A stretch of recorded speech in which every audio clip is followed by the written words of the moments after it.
யாரு சொர்க்கவாதியா இருக்கிறாரோ அவருக்கு சொர்க்கத்துக்குரிய அமல் செய்வது லேசாக்கி கொடுக்கப்படும் என்றார். யார் நரகவாதியா இருக்கிறாரோ அவருக்கு நரகத்துக்குரிய அமல் தான் லேசாக்கி கொடுக்கப்படும் என்றார். கண்ணியமான சகோதரர்களே, அல்லாஹ்வின் நல்லடியார்களே, பெரியவர்களே, அல்லாஹ் சுப்ஹானஹு வ தஆலா அவனுடைய நாட்டப்படித்தான் சகல காரியங்களும் நடந்து கொண்டிருக்கிறது. நாங்கள் கலா கதிரை ஏற்றுக்கொண்டிருக்கிறோம். ஆமன்து பில்லாஹி வ ரசூலிஹி என்ற அந்த தொடர்ல வபில் கத்ரி கைரிஹி வ ஷர்ரிஹி மின் அல்லாஹி தஆலா, எங்களுக்கு நடக்கக்கூடிய நலவுகளும் கெடுதிகளும் அது அல்லாஹ்வுடைய ஏற்பாட்டின் படித்தான் என்பதை நாங்கள் ஈமான் கொண்டிருக்கிறோம். ஆனாலும் கண்ணியமான சகோதரர்களே, அந்த ஈமான்ல எந்த மாற்றமான கருத்தும் கிடையாது. இருந்தாலும் அல்லாஹ் சுப்ஹானஹு வ தஆலா மனிதனிடத்திலிருந்து முயற்சிகளை அல்லாஹ் எதிர்பார்க்கிறான். மனிதன் முயற்சி செய்வதன் மூலம் அல்லாஹ் நல்ல முடிவுகளை செய்கிறான். முயற்சிகள் நல்ல நீயத்தோடு நல்ல எண்ணத்தோடு முயற்சிகள் செய்யப்பட்டால் அந்த முயற்சிகள் வெற்றிகரமாக சக்சஸாக அமையாவிட்டாலும் கூட அந்த முயற்சி செஞ்சதுக்காக ஒரு தனி நன்மை அல்லாஹ் கொடுக்கிறான்.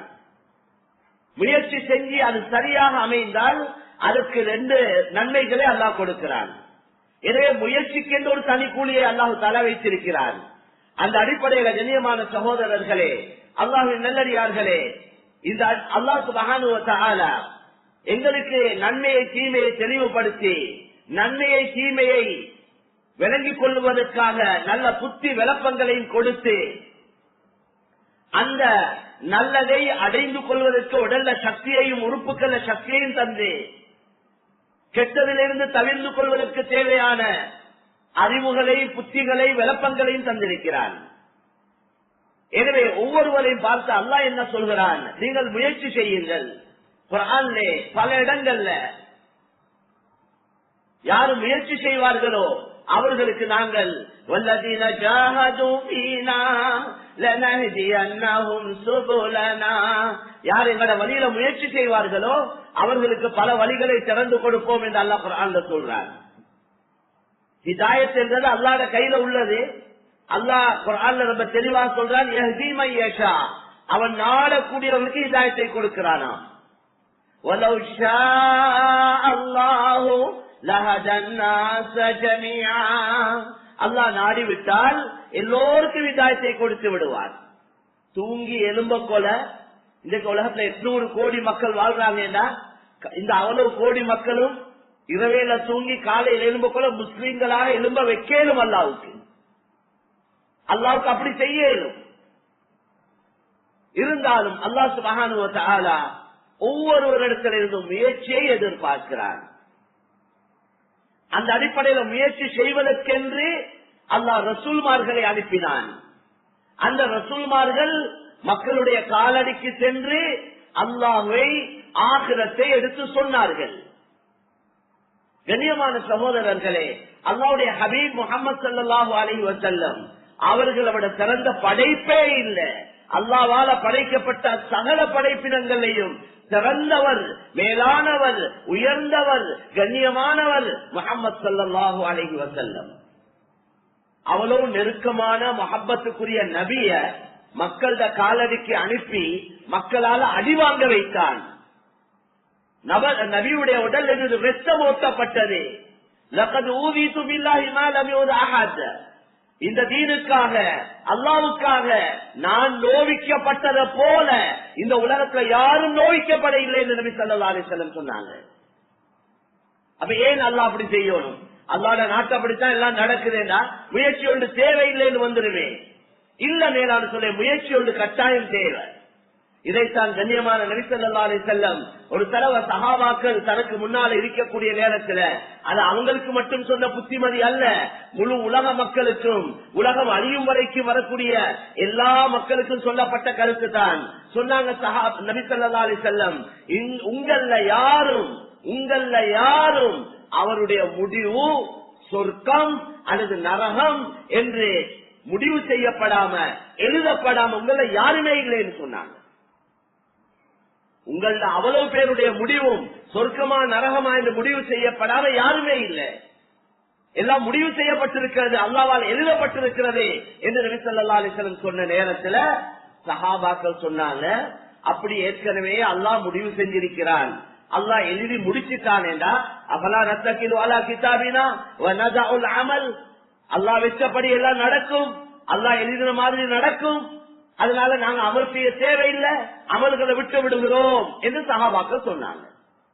முடிவு செய்யப்பட்டிருக்குது, எழுதப்பட்டிருக்குது, அதனால நாங்க அமல் செய்ய தேவையில்லை, அமல்களை விட்டுறோம், அல்லாஹ் விட்டபடி நடக்கும் என்று இருக்கிறோம் என்று சொன்ன நேரத்துல நபி ஸல்லல்லாஹு அலைஹி வஸல்லம் அதுக்கு அனுமதி கொடுக்க இல்ல, மாற்றமாக சொன்னாங்க ஃபஅமலு ஃபஅமலு ஃபகுல்லுன் முயஸ்ஸருன் லிமா குலிக லஹு, நீங்க அமல் செஞ்சு கொண்டே இருங்க, நீங்க அமல் செஞ்சு கொண்டே இருங்க, நல்ல நன்மையான காரியங்களை செஞ்சு கொண்டே இருங்க, யார் எதற்கு படைக்கப்பட்டாரோ அதற்கு அது அவருக்கு லேசாக்கி கொடுக்கப்படும் என்று நபி ஸல்லல்லாஹு அலைஹி வஸல்லம் சொன்னாங்க. அதுக்குள்ள அத விளக்கமா விளங்கப்படுத்தினாங்க. அம்மா மன் கான மின் அஹ்லி ஸஆதா, யாரு சொர்க்கவாதியா இருக்கிறாரோ அவருக்கு சொர்க்கத்துக்குரிய அமல் செய்வது லேசாக்கி கொடுக்கப்படும் என்றார். அவருக்கு நன்மையான காரியங்களை செய்வதில் விருப்பம் ஏற்படும், ஆசை இருக்கும், அதுக்கு அவர் முயற்சி செய்வார், அந்த அமல்களை செய்வதற்கு அல்லாஹ் அவருக்கு லேசாக்கி கொடுப்பான். இப்படி அவர் சொர்க்கவாதியா இருந்தால் அவருக்கு சொர்க்கத்துக்குரிய அமல் லேசாக்கி கொடுக்கப்படும் என்று சொன்னாங்க. யார் நரகவாதியா இருக்கிறாரோ அவருக்கு நரகத்துக்குரிய அமல் தான் லேசாக்கி கொடுக்கப்படும் என்றாங்க.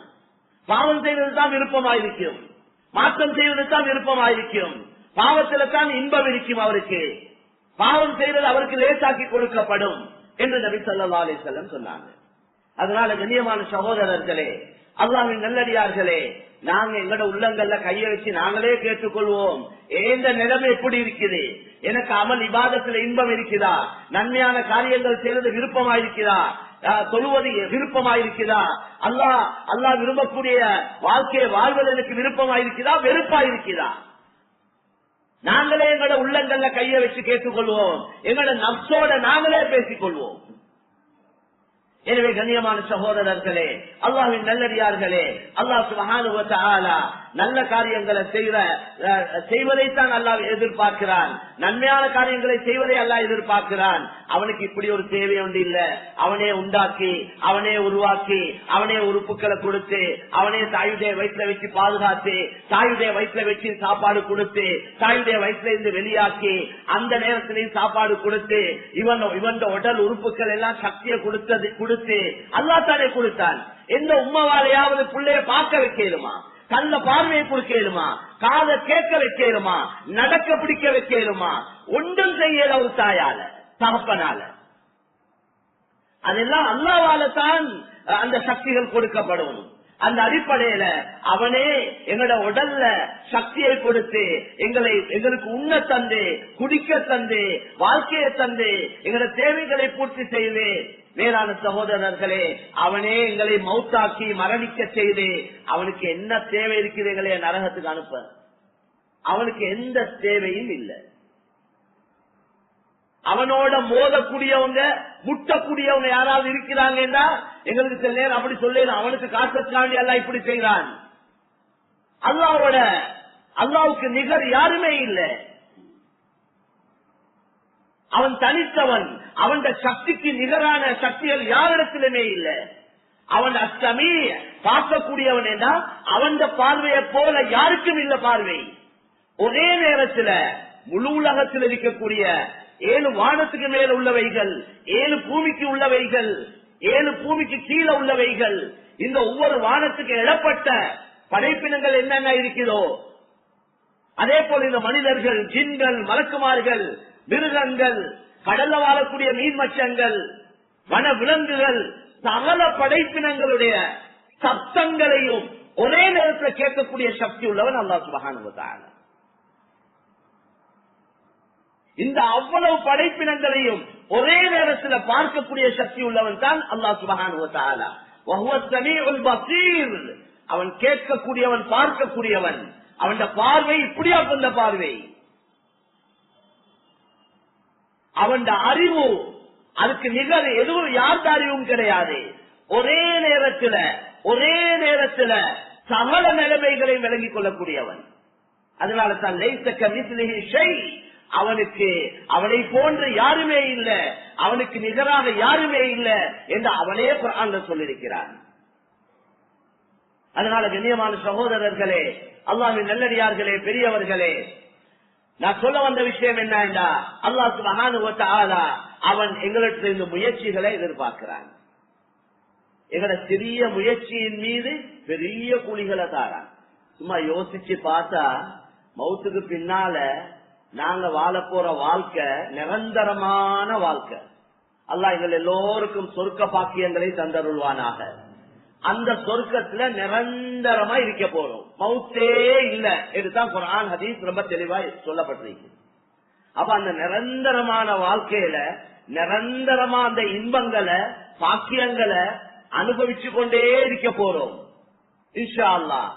அப்ப அவ்வளவு அழிவு முடிவில்லாத நிரந்தரமான வாழ்க்கையில இன்பங்கள் அனுபவிக்கக்கூடிய மனிதன் எவ்வளவு காலம் அமல் செய்யணும்? குறைஞ்சது ஒரு 5000-10,000 வருஷமாவது அமல் செய்யறதுக்கு அல்ல எங்களுக்கு சந்தர்ப்பம் தந்திருக்கணும். அவன் இரக்கமுள்ள நாயன். அப்படி நீண்ட காலங்கள் அமல் செய்யறத அல்ல எதிர்பார்க்காம மாற்றமாக மிச்சம் காலத்தை சுருக்கி இப்போ ஒரு 50-80 வருஷ வாழ்க்கையை தந்து அல்லது ஒரு 100 வருஷ வாழ்க்கையை தந்து என்ன செஞ்சான் தெரியுமா? சில அமல்கள் அல்லாஹ் எங்களுக்கு சொல்லியிருக்கிறான். அந்த அமல்களுக்கு தரக்கூடிய கூலிய பார்த்தா மிகப்பெரிய கூலியா அல்லாஹ் தாரான். சின்ன சின்ன முயற்சியின் மீது பெரிய கூலிய தாரான். ஒரு மையத்து தொழுகையில கலந்து கொண்டா ஒரு கீராத் நன்மை கிடைக்கும் என்று நபி ஸல்லல்லாஹு அலைஹி வஸல்லம் சொன்னாங்க. ஒரு கீராத் என்றா உஹது மலை அளவு நன்மை. உஹது மலை என்றது கிட்டத்தட்ட 6.5-7 கிலோமீட்டர் தொடர்ச்சியான ஒரு மலை. மையத்தை பார்த்துட்டு வரத்துக்கு நன்மை இல்ல, மையத்துல ஜனாசா தொழுகையில கலந்து கொள்றதுக்கு தான் நன்மை சொல்லப்பட்டிருக்கு. நாங்க எல்லாரும் ட்ரை பண்ணோம், அதுக்கு தான் தலைய காட்டிட்டு வாரதெல்லாம் இல்ல. எங்களுக்கு நன்மை கிடைக்கணுமே. நன்மை எப்ப கிடைக்கும்? ஜனாசா தொழுகையில கலந்து கொண்டா. அடுத்தது அந்த ஜனாசா தொழுவிச்சத்துக்கு பின்னால் அதை பின்தொடர்ந்து சென்று அடக்கி முடிக்கும் வரைக்கும் இருந்தால் இன்னொரு கீராத் நன்மை கிடைக்கும் என்று நபி ஸல்லல்லாஹு அலைஹி வஸல்லம் சொன்னார். 2 கீராத்துடைய நன்மை கிடைக்குது. ஒரு ஜனாசா தொழுகையில கலந்து அதை அடக்கும் வரைக்கும் இருந்தார். 2ஐயும் அடையல் வேண்டாம், மிச்சம் நல்ல இல்ல ஒன்றையாவது அடைஞ்சு கூட பார்ப்போம். எனவே கண்ணியமான சகோதரர்களே, அல்லாஹ்வின் நல்லடியார்களே, பெரியவர்களே, இப்படி ஒவ்வொரு அமலுக்குள்ள சிறப்புகள் நாங்க அடிக்கடி பயான்கள்ல ஹதீஸ்கள்ல எங்களுக்கு தெளிவாக சொல்லப்பட்டிருக்கிறது. சின்ன சின்ன முயற்சிக்கு மிகப்பெரிய கூலிகள் அல்லாஹ் தாரான். அவன் எங்களோட வச்ச இரக்கத்தின் காரணமாகத்தான். எனவே கண்ணியமான சகோதரர்களே, நாங்க ஒவ்வொருத்தரும் முயற்சி செய்யோம். அல்லாஹ் முயற்சியை எதிர்பார்க்கிறான். ஒரு மனிதனுக்கு ஹிதாயத்து கிடைக்கணும் என்றா, ஹிதாயத் என்றா அவருக்கு நேர்வழி கிடைக்கணும் என்றா குறைஞ்ச முயற்சி என்ன தெரியுமா? அவருடைய உள்ளத்துல வரணுமா, நான் திருந்தோணுமே, நான் நல்லவனாகணுமே, எனக்கு செய்கிற இந்த கெட்ட பழக்க வழக்கங்களை உடணுமே என்ற ஒரு கவலை, அப்படி ஒரு சிந்தனையாவது உள்ளத்துல வந்தாலே போதும். அல்லாஹ் அதுக்குள்ள வழிகளை அல்ல அமைச்சு கொடுக்கிறான். ஒன்று ஒரு நல்ல கூட்டாளி அமைச்சு கொடுப்பான். அந்த நல்ல கூட்டாளி மூலம் இவர் தெரிந்திருவார். அல்லது சில கஷ்டங்களை கொடுப்பான், அந்த கஷ்டத்தை வச்சு அவர் திருந்துவார். அல்லது யாருக்காவது மௌத்த கொடுத்து அந்த மௌத்துல இருந்து மௌத்தோட திருந்துறவங்க எவ்வளவு பேர். அல்லது பொருளாதார வியாபாரங்கள்ல சில நெருக்கடிகளை உண்டாக்குவான். அந்த நெருக்கடி அவருடைய ஹிதாயத்துக்கு சில நேரம் காரணமாக அமையும். இப்படி பல காரணங்களை இவருக்கு உருவாக்கி இவர் திருந்தோணும் என்ற ஆசை இருக்குது, இவர் நல்லவனாகும் என்ற ஒரு கவலை உள்ளத்துல வந்து விட்டது. அதனால அதுக்குள்ள வழியை எல்லாம் அமைச்சு கொடுப்பான். அவ குறைஞ்சது என்ன வரணும்? நான் நல்லவனாகணுமே, திருந்தோணுமே, எனக்கு செய்கிற இந்த பாவங்கள் ஹராம், இந்த கெட்ட செயல்கள் இல்லாம போகணுமே என்ற ஒரு கவலை வந்தாலே போதும். மேலான சோதர்களே, அதுவும் ஒரு முயற்சியில கடைசி முயற்சி அதுதான். முயற்சி நிறைய இருக்குது, அதுல கடைசி முயற்சி எண்ணத்திலேயாவது வரணும். ஆக கண்ணியமான சகோதரர்களே, அந்த அடிப்படையில அல்லாஹ் எனக்கு உங்களுக்கு தந்த இந்த சுருக்கமான கால வாழ்க்கையில எவ்வளவு நன்மைகளை, நன்மை என்றது எங்கட அன்றாட வாழ்க்கையிலே நன்மை நிறைய இருக்குது. அதுக்கு முன்னாலே விளங்கப்படுத்திருக்கிறது. எங்கட ஒவ்வொரு செயலையும் நன்மையா மாற்றிக்கொள்ளணும். சின்னோரு மாற்றம் ஒன்று உண்டாக்கணும். எண்ணங்களை சீராக்கிக் கொள்ளணும். எண்ணம் உள்ளத்தை வார எண்ணம் இருக்கிற நீயத் அதுவல் ஒழுங்காகணும்.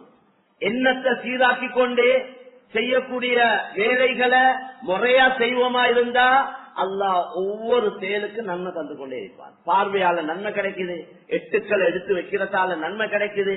நாங்க எல்லாம் பஜாருக்கு வந்திருக்கிறோம். வேளாண் சொல்ல பஜாருக்கு நான் அதாவது ஒரு ஹலால சம்பாதிக்கணும், என் மனைவி மக்களுக்கு உண்ண குடிக்க கொடுக்கணும், என் தாய் தந்தையரை பார்க்கணும், என் சொந்த பந்தங்களை கவனிக்கணும், ஏழை எளியோர்களுக்கு உதவி செய்யணும். இந்த நீயத்தோட இது வெளியிறங்குறார். இவர் எடுத்து வைக்கிற ஒவ்வொரு எட்டுக்கும் நன்மை எழுதப்படும். மேலான சோதர்கள் ஒவ்வொரு எட்டுக்கும் நன்மை எழுதப்படும். வாகனத்தை ஏற போல அந்த முறையாக ஏறுறார், சுன்னத்தான முறையில் ஏறுறார். வீட்டுல இருந்து வெளியிறங்க போல பிஸ்மில்லாஹி தவக்கல்து அலல்லாஹ் லா ஹவ்ல வலா குவத்த இல்லா பில்லாஹ் சின்ன துஆக்கள் தான் சொல்லப்பட்டிருக்கு. இந்த துஆ ஓதின உடனே கையான ஹதீஸ்ல வந்திருக்குது, ஒரு மலக்கு சொல்றார் குஃபீத வ உகீத வ ஹுதீத, உங்களுக்கு இந்த துஆவே உங்களோட பாதுகாப்புக்கு போதும். அல்லாஹ் நீங்கள் பாதுகாக்கப்பட்டு விட்டீர்கள், நீங்கள் நேர்வழி பெற்று விட்டீர்கள் என்று மலக்கால ஒரு பதில் வருவீர்கள் இந்த துஆ ஓதின உடனே. வரக்கூடிய நேரத்துல வாகனங்கள்ல ஏறுறது, அது அடுத்த போக்குல வரக்கூடிய நேரத்துல மக்கள் போறாங்க வாராங்க, சிரிச்சுட்டு போறது, ஒருவரை பார்த்து கொஞ்சம் சிரிச்சு போடுறது, அதுவும் சதக்கான்னு தான் நபி ஸல்லல்லாஹு அலைஹி வஸல்லம் சொன்னாங்க. முஸ்லிம்களா இருந்தா சலாத்தை சொல்லிக் கொள்றது, அஸ்ஸலாமு அலைக்கும் என்றா 10 நன்மை, வரஹ்மத்துல்லாஹி என்றா 20 நன்மை, பரக்காத்து என்றா 30 நன்மை. 30 நன்மை துஆ உண்டாது. சிலவங்க சலாம் சொன்னாலே அதுக்கு பதிலா சலாத்த விளங்க இல்லை. சிலர்கள் சலாத்துடைய கருத்தை விளங்க இல்லை. சலாமே ஒரு துஆ தான் மேலான சோதர்களே. சலாம் ஒரு துஆ. இது எல்லா இடத்துலயும் சொல்லேலும், மையத்து வீட்லையும் சலாம் சொல்லேலும், கல்யாண வீட்லையும் சலாம் சொல்லேலும், பஜார்லையும் சலாம் சொல்லேலும், குட் மார்னிங் என்ற வார்த்தைய எல்லா இடத்துலயும் சொல்ல இயலாது. ஒரு சாவுட்ல போயிட்டு குட் மார்னிங் என்று சொல்ல இயலாது. அந்த வார்த்தை அந்த இடத்துக்கு பொருத்தம் இல்லை. ஆனா அஸ்ஸலாமு அலைக்கும் என்றது அது அந்த இடத்துக்கும் பொருந்தும். துஆ ஒன்று செய்யறோம்.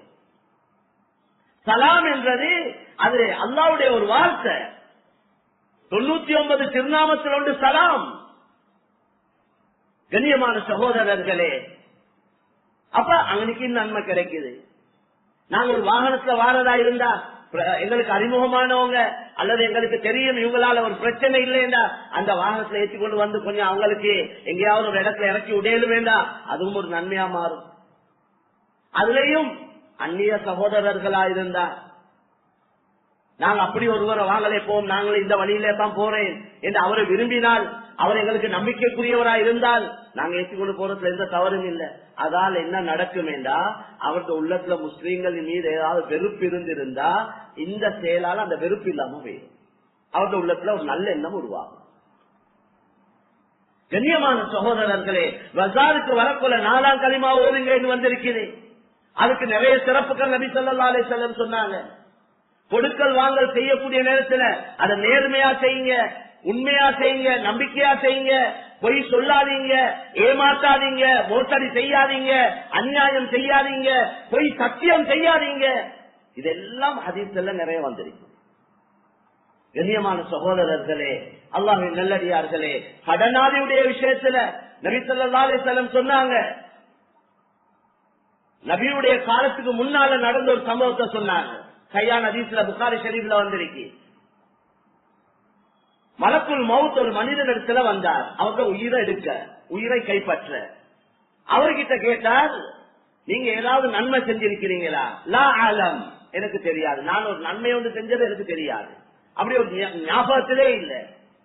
கொஞ்சம் இன்னும் யோசிச்சு பாருங்க, ஏதாவது ஒரு நன்மை செஞ்சிருக்கிறீங்களா? திரும்பவும் அதே பதில சொன்னார். சொல்லிட்டு சொன்னார், எனக்கு நினைவிருக்கு, நான் வியாபாரம் செய்யக்கூடியவனா இருந்தேன், பிசினஸ் பண்ணக்கூடியவனா இருந்தேன். அதே அந்த நேரத்துல நான் பலர்களுக்கு கடன் கொடுத்திருந்தேன். வசதி உள்ளவங்களா இருந்தா அவங்களுக்கு டைம் கொடுப்பேன் அந்த கடனை தாரத்துக்கு. வசதி இல்லாதவங்களா இருந்தா அவங்களால அந்த கடனை தந்து கொள்ள ஏழாண்ட ஒரு நிலைமை இருக்குமா இருந்தா அவங்கள நான் மன்னிச்சிருக்கிறேன் என்று அந்த மனிதர் சொன்னார். நபி ஸல்லல்லாஹு அலைஹி வஸல்லம் சொன்னாங்க, அந்த செயலாளர் அவருக்கு சொர்க்கத்தை கொடுத்தான் என்று நபி ஸல்லல்லாஹு அலைஹி வஸல்லம் சொன்னார். ஒரு அமல் இது. ஏதாவது ஒருவராயிருக்கிறார், எங்களுக்கு நல்லா விளங்குது, ஒன்றிருக்கிறது வச்சு கொண்டு இழுத்து அடிக்கிறது அதல்ல. இது தர ஏழும், அதுக்குள்ள வாய்ப்பு இருக்குது என்று அவர் தந்தாவணும். தர ஏழாத ஒருவராயிருந்தா எங்களுக்கு நிலைமை விளங்குது. அவரை போட்டு கஷ்டப்படுத்தாம எங்களுக்கு ஜக்காத்துல அதுக்குள்ள ஏற்பாடையும் செய்யணும். அவர் அப்ப கடனாளியாயிருக்கிறார், ஜக்காத்துக்கு தகுதியானவராயிருக்கிறார் என்ற அடிப்படையில அவருக்கு எங்கட ஜக்காத் தள்ளிய கொடுத்து எங்கட கடனை எடுத்துக்கொள்ளணும். அதுக்கு ஒரு வழியையும் செஞ்சு கொள்ளணும். எல்லாத்தையும் எங்களால மன்னிக்கலாம். ஒருத்தர் 1 லட்சம் எங்களுக்கு தர இருக்குது. உதாரணத்துக்கு இவருக்கு 1 லட்சத்தை அல்லாவுக்காக மன்னிக்கிற அளவுக்கு இவருக்கு இயலாது. இவர் என்ன செய்யணும்? அல்லாவுக்காக நான் 10,000 ரூபாவை மன்னிச்சேன், மற்ற 90,000 ரூபாய் எனக்கு தாங்க. அதுக்கு ஒரு வேற வழி. இந்த முறையில ஜக்காத்த அவருக்கு கொடுத்து அது மூலமாக எங்களை பணத்தை எடுத்துக் கொள்ளணும். இதால என்ன நடக்குது? எங்களுக்கு அல்லாஹ் நன்மையை தாரான். தகுதியான ஒருத்தருக்கு ஜக்காத் கொடுக்கப்பட்டது. அந்த மனிதன பாரத்தை, அந்த பெரிய பாரத்தில இருந்து அவரையும் நாங்க கலட்டி விட்டோம். அல்லாஹ் அதுக்குள்ள பெரிய நன்மைகளை எங்களுக்கு தருவான். அதனால கண்ணியமான சகோதரர்களே, அல்லாஹ்வின் நல்லடியார்களே, பெரியவர்களே, அதனால சம்பாதிப்ப நாங்க எதுக்கு சம்பாதிக்கணுமேடா? ஏந்த பொறுப்புகளை நிறைவேற்றுவதற்காக நான் சம்பாதிக்கிறேன். அடுத்தது சம்பாதிச்சு ஒரு கட்டம் வருமே, அது இது கடல்ல இறங்குற மாதிரி தான், இந்த சூனியம் மாதிரி தான் சம்பாதிப்பு. அதுக்கு ஒரு தொங்கல் இல்ல, அதுக்கு ஒரு முடிவுக்கான கஷ்டம். இப்ப எங்களுக்கு மாஷால்லா நாங்க சற்று இப்ப வாகனம் சரி, வீடு சரி, சொத்துக்கள் சரி, பேங்க் பேலன்ஸ் இருக்குது, எல்லாம் ஒரு நிலைமைக்கு வந்ததுக்கு பின்னாலே ஏன் சம்பாதிக்கணும்? அது அப்படித்தான். ஏன் சம்பாதிக்கணும் என்றா தீனுக்கு செலவழிக்க சம்பாதிங்க. நான் குர்ஆனுடைய கருத்துப்படி ஒருவர் அல்லாஹ்வுடைய பாதையில போறார், ஒருவர் ஹலாலா சம்பாதிக்க போறார், 2 பேருக்கும் ஒரே மாதிரி நன்மை கிடைக்கும் என்று ஹஜ்ரத் இப்னு அப்பாஸ் ரலியல்லாஹு தஆலா சொல்றாங்க. ஒருத்தர் ஜிஹாதுக்காக வேண்டி போறார், ஒருவர் சம்பாதிக்க போறார். ஆயத்தை வச்சு விளங்கப்படுத்துறாங்க. இப்னு அப்பாஸ் ரலியல்லாஹு தஆலா அவருக்கும் அதே போல நன்மை கிடைக்கும். சம்பாதிக்க போறவர் என்ன நியத்தோட போறார்? நான் காசு பணங்களை சம்பாதிச்சு நான் அல்லாஹ் விரும்புற நல்ல காரியங்களுக்கு செலவழிக்கணும், செலவழிச்சு என் ஆகிரத்தை சம்பாதிச்சு கொள்ளணும். அந்த நியத். எவ்வளவு தான் அனுபவிக்க போறோம், எவ்வளவு தான் சாப்பிட போறோம், எவ்வளவு தான் தூங்க போறோம், எத்தனை வீட்டுல தான் நாங்க தங்க போறோம், எத்தனை வாகனத்தை தான் 10 வாகனம் வீட்டுல இருந்தாலும் போறோம் ஒரு வாகனத்துல தான். அதையும் நாங்களே ஓட்டாம ஒரு டிரைவரை வச்சு ஓட்டுறத நாங்க விரும்புறோம். ஏன்னா நிம்மதியா போவேலும், தூங்கி கொண்டு போவேலும் யோசிக்கிறோம். டென்ஷன் இல்லாம இன்றைக்கு வாகனங்கள் ஓட்ட நிலைமைகள் ரஷ், அது இதால சும்மா பிரஷர் உள்ள மனிதன் பிரஷர் கூடுது. வாகனம் ஓட்டிட்டு வந்ததோட வாகனத்தை ஓட்டிட்டு வந்து பிரஷரை செக் பண்ணா பிரஷர் கூடி இருக்கு. அப்படித்தான் இருக்கு இன்றைக்கு நிலைமை. கண்ணியமான சகோதரர்களே, அல்லாஹ்வின் நல்லடியார்களே, அனுபவிக்க போறது ஒரு அளவு தான். அப்ப மேலதிகமாக பணம் எதுக்கு தேவை? புள்ள குட்டிகளுக்கு கொடுக்கிறேன் ஒரு அளவு கொடுத்தா போதும் என்ற கருத்து. புள்ள குட்டிகளுக்கு நாங்க கொடுக்கிற ஆகப்பெரிய சொத்து என்னன்னா, புள்ள குட்டிகளுக்கு படிப்ப, அறிவ, மார்க்கத்தை, அல்லாத பயத்தை, தக்குவாவ, நல்ல ஒழுக்கங்களை, நல்ல பண்பாடுகளை சொல்லி கொடுத்தா அதுதான் கொடுக்கிற ஆகப்பெரிய சொத்து. வெறும் தள்ளிய கொடுத்து பிள்ளைகளுக்கு ஒழுக்கத்தை, மார்க்கத்தை, படிப்ப, நல்ல பண்புகளை கொடுக்கவில்லை என்றா வேலை இல்ல. இந்த பிள்ளைகள் என்ன செய்வாங்க தெரியுமா? பாப்பா சேர்த்து வச்ச சொத்தெல்லாம் திண்டு நாசமாக்கி போடுவாங்க, பாவத்துக்கு செலவழிப்பாங்க. இன்னைக்கு எத்தனையோ வாப்பமார் சம்பாதிச்ச பணங்களை பிள்ளைகள் நைட் கிளப்லையும், கசினோலையும், ஐஸுக்கும், தூளுக்கும், ஹராத்துக்கும், பாவத்துக்கும் செலவழித்து நாசமாக்கின சம்பவங்கள் எனக்கு உங்களுக்கு தெரிஞ்சது எவ்வளவோ இருக்கு. மாற்றமாக நாங்க எப்படி கஷ்டப்பட்டு தான் ஒரு இடத்துக்கு வந்தோம், எங்களோட பிள்ளைகளும் அதே மாதிரி தான் வரும். அதுக்கு தேவையான அறிவை கொடுங்க, அதுக்கு தேவையான முறைகளை சொல்லிக் கொடுங்க, படிப்பை கொடுங்க, நல்ல ஒழுக்கங்களை சொல்லிக் கொடுங்க, நல்ல பண்பாடுகளை சொல்லிக் கொடுங்க. அதே எங்களோட ரிஸ்க்குள்ள வழிதான், அதே எங்களோட ரிஸ்க்குள்ள வழிதான். கண்ணியமான சகோதரர்களே, மேலதிகமாக எங்களோட ஆகிரத்துக்கு தான் அனுப்பி வைக்கணும். குர்ஆன் அதைத்தான் சொல்லுது. எங்கட பிள்ளைகள் எல்லாம் எங்கட பேர்ல பள்ளி கட்டுவாங்களா, மதரசா கட்டுவாங்களா, ஸ்கூல் கட்டுவாங்களா, ரோட் போடுவாங்களா, அல்லாஹு ஆலம் உண்டையும் நம்பேலா. சும்மா சடங்குக்கு ஏதாவது அந்த 3வது நாள் 40வது நாள் என்ன ஏதாவது செஞ்சு ஊருக்கே சாப்பாடு கொடுத்தாச்சு, அதோட முடிச்சு கொள்றவங்க தான் அதிகம். மக்கள் என்ன யோசிப்பாங்க? இவ்வளவு சம்பாதிச்சு கொடுத்த பிள்ளைகள் ஒன்றும் செய்ய இல்லைன்னு யோசிப்பாங்களே. அதுக்காக வேண்டி ஏதாவது அதுவும் அந்த குறை நீக்கிறதுக்காக, மக்களோட வாயை அடைக்கிறதுக்காக எதையாவது செஞ்சு முடிச்சு கொள்றவங்க அதிகம். அது நல்ல முறை மேலான சகோதரர்களே. என்னோட மவுத்து வரைக்கும் எங்கட பெற்றோர்களுக்கு நன்மை போய்த்து கொண்டே இருக்கும். சும்மா நான் உதாரணத்துக்கு யோசிக்கிறது, ஒரு தாய் இருந்தாங்க, தகப்பன் இருந்தார், அவருக்கு மாசத்துக்கு மருந்து அது இருக்கு, மாசம் 30,000 50,000 செலவழினா மவுத்தாவிட்டாங்க. அந்த தள்ளிய அவங்களோட பிள்ளை சதகா செய்யலாம்.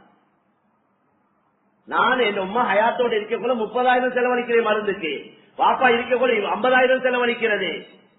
நான் இப்ப என்ன செய்யறேன், அனாதைகள், விதவைகள், கஷ்டவாதிகள் இருக்கிறாங்க, அந்த வாப்பா உமா வாப்பாட பேர்ல நான் அதை சதகா செய்றேன், அந்த கபருக்கு நன்மை பேசிக் கொண்டிருக்கேன். இப்படி எல்லாம் யோசிக்கணும் மேலான சகோதரர்களே.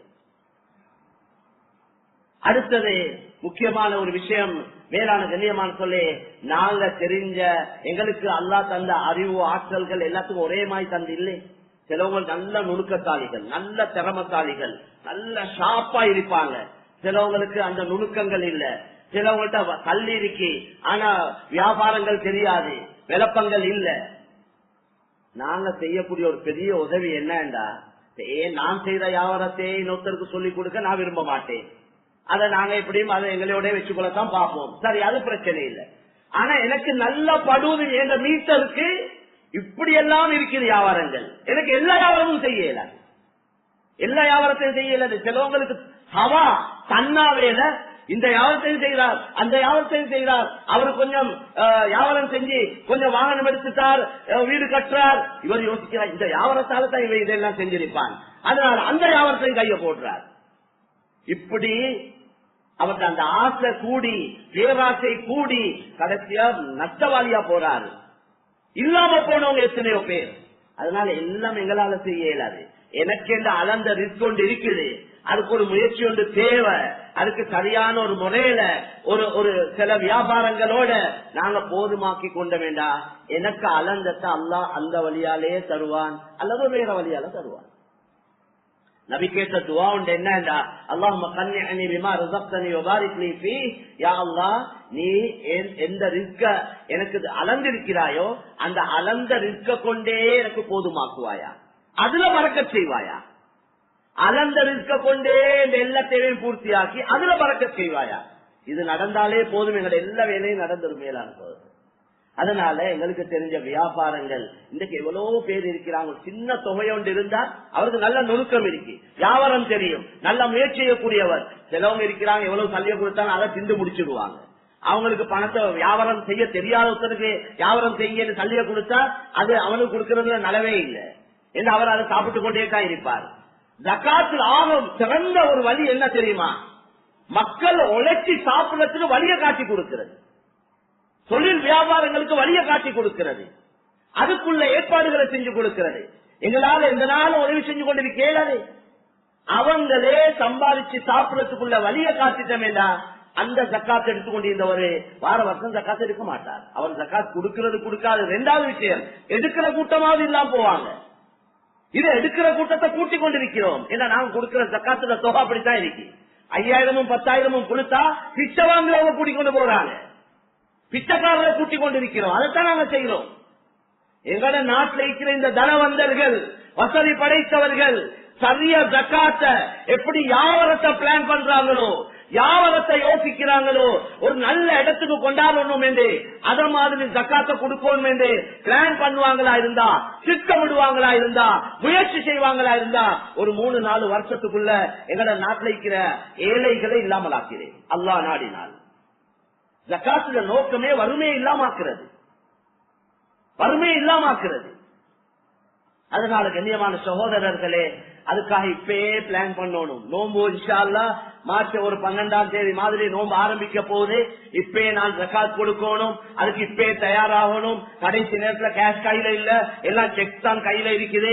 புறவைக்கு பார்ப்போம், பிந்தி பார்ப்போம், நோம்பு பின்னால பார்ப்போம் என்று இல்லாம வளமையாக ஜக்காத் கொடுக்கிறவங்க ரமலான்ல தான் கொடுக்கறாங்க. ஏனென்றா நன்மை கூட கிடைக்கும் என்ற நோக்கத்தோட ரமலான்ல மட்டுமல்ல ஜக்காத் கடமை, வருஷம் பூர்த்தியாவதோட ஜக்காத் கடமை. ஜக்காத் நான் பிசினஸ் எப்ப ஆரம்பிச்சேனோ அந்த வருஷம் பூர்த்தியாவதோட கடமை ஆகுது.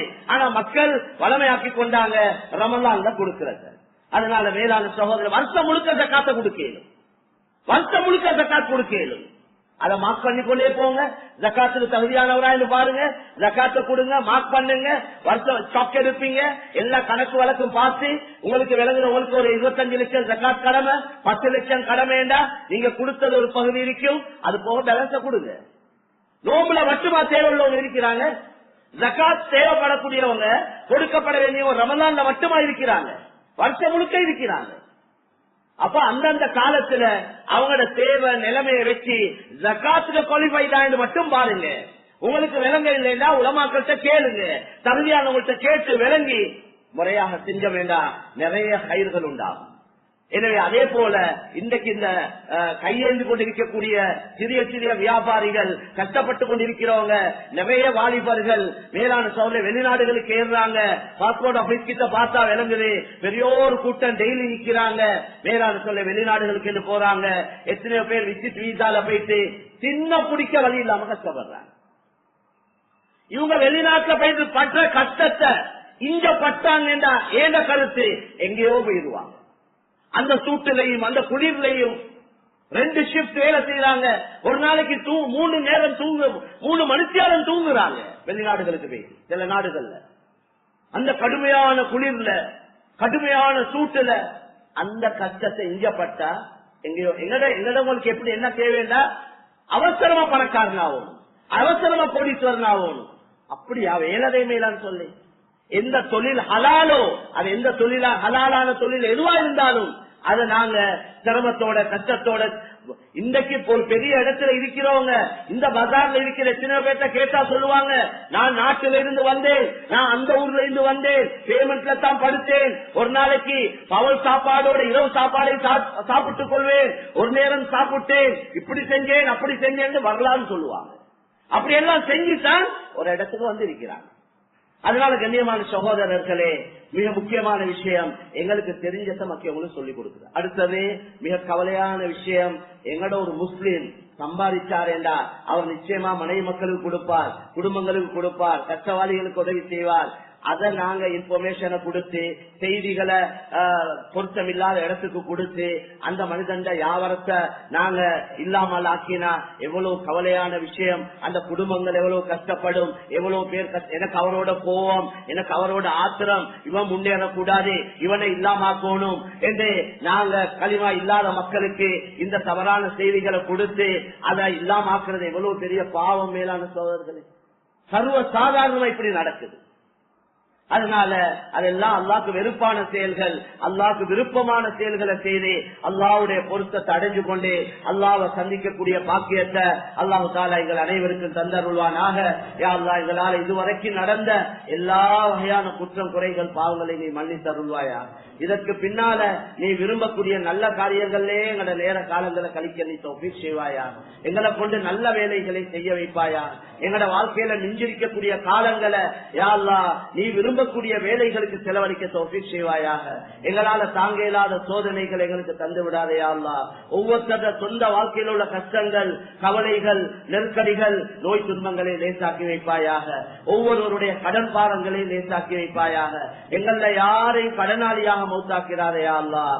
யா அல்லாஹ், நாங்க உனக்கு செய்ய வேண்டிய கடமைகள், உன்னுடைய அடியார்களுக்கு செய்ய வேண்டிய கடமைகளை எல்லாம் சரிவர நிரப்பமாக நிறைவேற்றிய நிலைமையில மௌத்தாவை தௌஃபீக் செய்வாயாக. நீ எங்களை கொண்டு திருப்தி அடைந்த நிலைமையில உன்னை சந்திக்கக்கூடிய பாக்கியத்தை எங்கள் அனைவருக்கு நீ தந்தருள்வாயாக. யா அல்லாஹ், நாட்டுடைய நிலைமைகளை சீராக்கி வைப்பாயாக. முழு உலக முஸ்லீம்களுடைய நிலைமைகளை சீராக்கி வைப்பாயாக. பலஸ்தீன்ல நடக்க